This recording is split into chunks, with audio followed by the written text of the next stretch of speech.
On an ordinary afternoon in 2023, Emma stepped into a cafe on Bold Street, Liverpool. The moment she crossed the threshold, the world shifted. The modern espresso machines vanished, replaced by a 1950s diner with rotary phones and waitresses in puff-sleeve dresses. The air smelled of pipe tobacco and malt vinegar. Emma's heart raced as she touched a vintage jukebox. Then suddenly she was back outside, clutching her phone. No one believed her. But this was just the beginning. Days later, others came forward. A busker swore he heard jazz from a long-demolished club. A child pointed at a tram that hadn't run since 1957. The local newspaper dubbed it the Bold Street Glitch.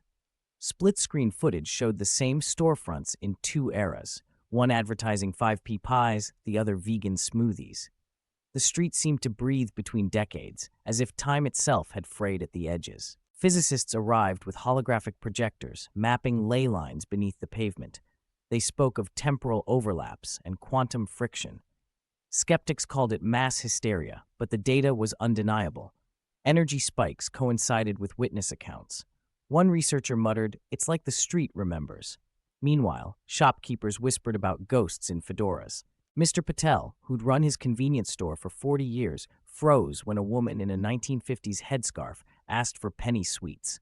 He'd seen her photo in old archives. She died in 1962. As she left, his trembling hands dropped a teacup. It shattered on the modern floor, and in his vision, against checkerboard tiles of the past, the echo of breaking china lingered in both worlds. Soon, tourists crowded the sidewalks, phones raised. Time-slip selfies trended online. Neon signs flickered like faulty time machines. Scientists installed humming sensors, while street performers capitalized with rockabilly acts. But locals noticed something eerie. The more people came, the fainter the slips became, as if attention itself was erasing the phenomenon. Dr. Khan uncovered black and white photos of the street after a World War II bombing. "Trauma imprints on places," she said, pointing to a crater where the cafe now stood. Collective memory might loop like a scratched record. Her team scanned for psychic residue, finding odd energy where the most slips occurred. The street wasn't broken, it was grieving. Volunteers dressed in 1950s clothes meditated on park benches, humming period tunes. One woman, Lucy, vanished for 3 breathless minutes. She reappeared clutching a 1954 newspaper, her lips stained with old-fashioned lipstick. "They thought I was a cousin from London," she whispered.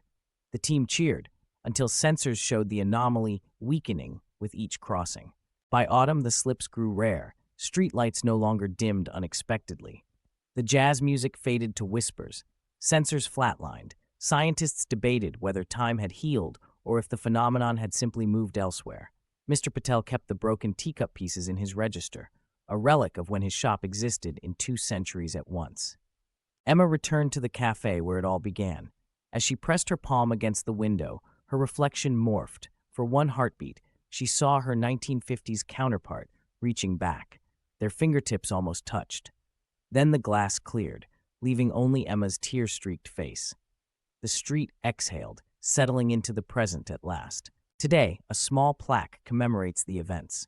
Bold Street bustles normally, though some claim to hear distant big band music on quiet nights. Scientists published papers on temporal seams, but locals know the truth. Sometimes places remember more than people do. As the plaque says, time is not a line, but a mosaic. Bold Street was a seam, and seams, after all, can always fray again.